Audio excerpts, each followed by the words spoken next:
Hello, so I'm gonna just talk through some things until my mum gets home. Probably to do with philosophy because I've got philosophy exam in about 10 days. Tuesday, yeah, 10 days, so yeah, I want to do alright in it. Anyway, I'll start from the beginning. Not right at the beginning, but the beginning of where my course starts, and it's pretty much with Plato. So with Plato, things that I need to remember are the charioteer, which is essentially the tripartite soul, and this links a little bit to Aristotle as well, but I'll go into that in a minute. So the charioteer, you've got a white horse, which is the spirited part of the soul. You've got all the emotions. You've got the black horse, which is the appetitive part of the soul, and this is like desires and things like that.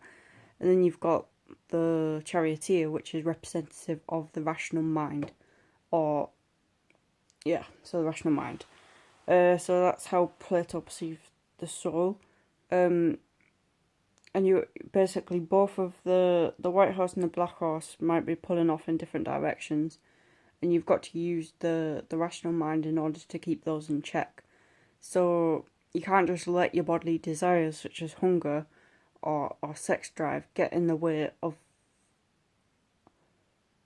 your, I guess, spiritual development. I don't know if Plato will call it that, but he believed that we have an immortal soul that came down from the realm of the forms. And this soul is trapped within our bodies. Like our body is almost like a prison for our soul, and so and he didn't necessarily like the material world because he perceived it to be just a mere copy of the actual forms themselves. So we sort of have to not give in to bodily desires because that's not good. What is good is that which is that which isn't physical, which is supposedly our soul. However, like this seems to be a little bit reductionist of the human experience because a big part of our experience isn't just this conscious thing within us, which is perhaps came down from another realm. That's almost too abstract. It's something that we can definitely be certain of. She's cute. Something we can definitely be certain of is that we're having an experience on this world, and it seems to be the case that our actions matter.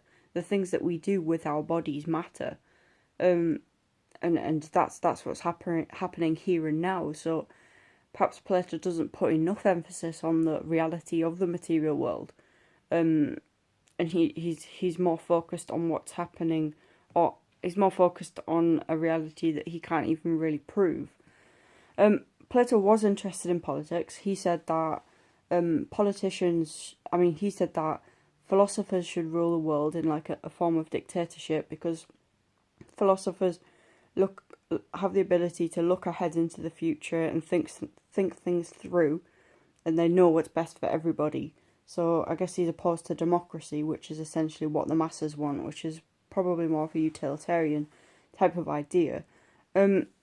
So yeah, and we can also use his tripartite soul, or the charioteer analogy, to link this back to a social structure or political system. So he sees the black horse as the working class, the white horse as the military, and the the rational mind as the philosophers or the head of state, almost like the government. Um, so yeah, so Plato's ideas aren't completely detached from the real world. He did do some thinking on the ideal state and the ideal world within this life, but core parts of his ideas do seem to be purely metaphysical, like the forms, for example. Um, Plato tells the cave story, which is essentially a prisoner who who has been locked up in a cave with two other prisoners, with his head and hands behind his back, so his head facing forward, so you can only see a wall in front of him. Shadows are being cast from objects in a fire, behind him onto the wall in front of him. So that's all he's ever known. He's only ever known the mere illusion, which could be representative of the copies of the forms, and he perceives that to be reality. Anyway, the prisoner is then dragged out of the cave by one of the prison guards or someone, and he's faced with the real world. He's faced and he sees the sun, which is representative of the form of the good, supposedly the highest form, and also probably quite similar to the Christian God. And it takes a while for his eyes to adjust to this reality, which is the realm of the forms. And he after he goes back down to the realm of to the cave, he's put back in his old position. He tries to tell the other prisoners exactly what he's just seen, and that what they're seeing in front of them isn't actually real. And they all tell him, they all don't believe him, and they say that he's gone crazy, and that if they ever got released, they would try to kill him. So yeah, that's the cave story. I haven't really got time to explain what it's about completely, but the basic idea is that the material world is just, it's ignorant to think that the material world is the most real thing, because it's not. There's a more real world which we can't necessarily have access to. But we can actually link this to the Via Negativa and mysticism, because I can't remember who it was. I think it's Pseudo Dionysius who talked about mystics who had religious experiences. So they went into deep states of meditation and prayer, and that they were able to almost tap into this spiritual reality, which I guess you can compare to the realm of the forms. And it's like the charioteer, where the rational mind has to try and keep the appetitive part of the soul and the spirited part of the soul in check. When you go into a state of meditation, you're not using your body, you're not using your physical body, you're using your mind to focus on exactly what's going on. You might observe your emotions, you might observe your desires, and observe the things that are going on in your body. And it has this ability to bring you into a state of serenity. And I guess you could call that the prisoner leaving the cave. It's like you go out and you see the form of the good, you're experiencing enlightenment almost. And yeah, so that's a little synoptic link there that I guess has some relevance. I think that's all we need to know about Plato, really. So I can move on to Aristotle. I'm probably only going to have time to do Plato and Aristotle in this video. But yeah, so Aristotle and Plato are similar in the sense that they compare. It's interesting as well to point out that Plato's a dualist, because he perceives a distinct reality from the material world. So there's the material world, then there's the spiritual world, or the realm of the forms.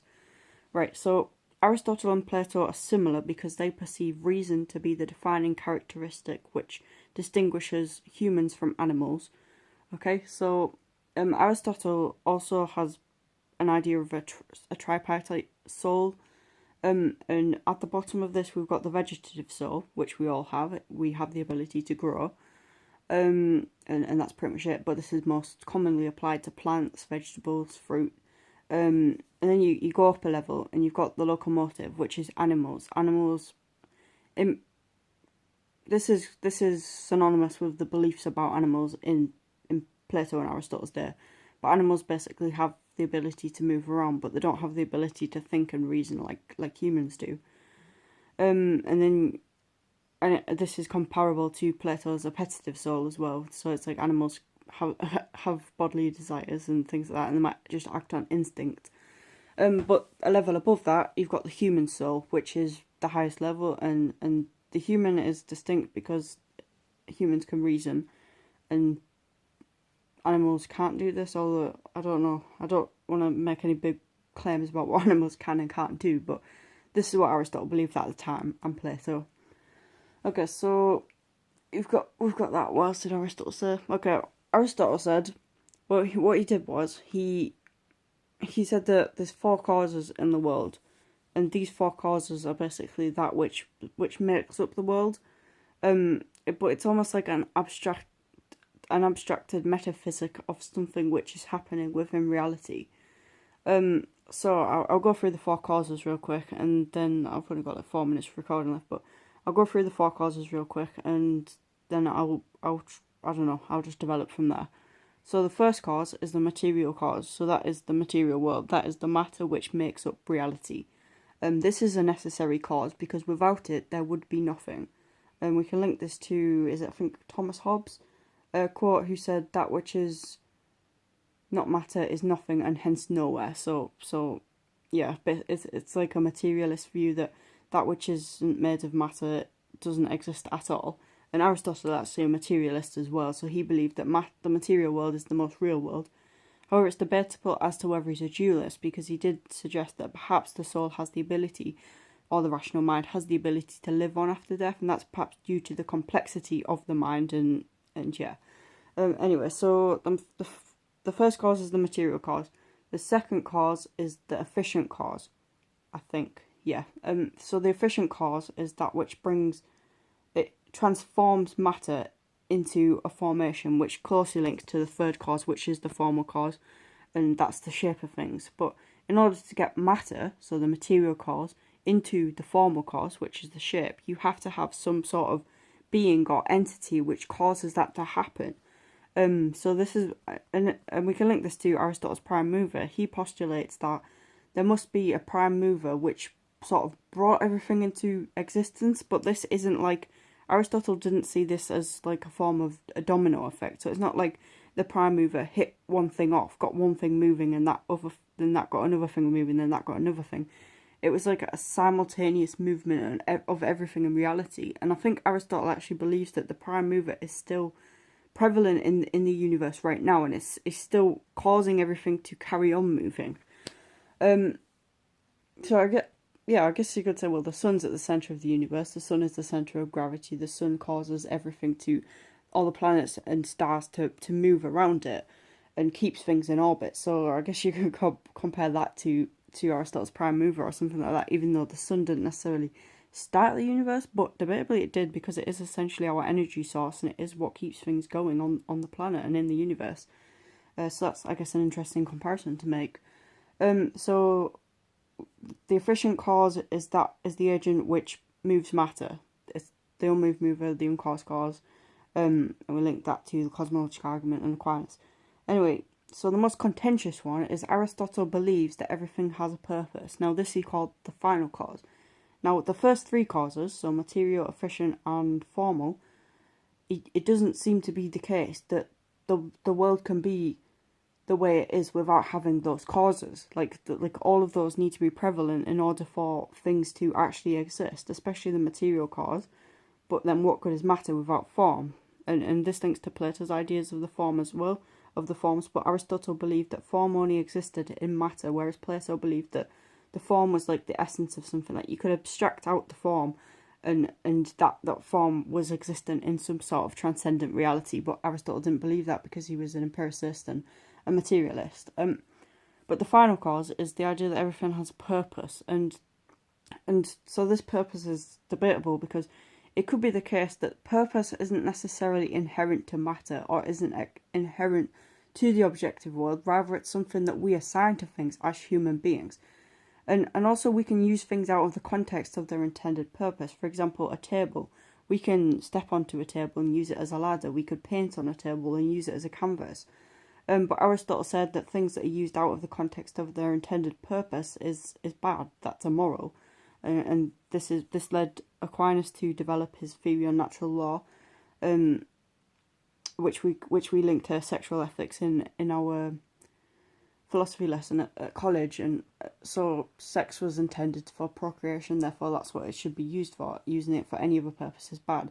However, how do we know that we haven't just assigned it that purpose and there isn't other purposes? And that's the same for anything, and this is going to come out in 20 seconds. But I think I've covered most of what we need to know for Aristotle and Plato anyway. So yeah, Aristotle's four causes are interesting, but the fourth one is very contentious because it's debatable. Okay, thank you for watching.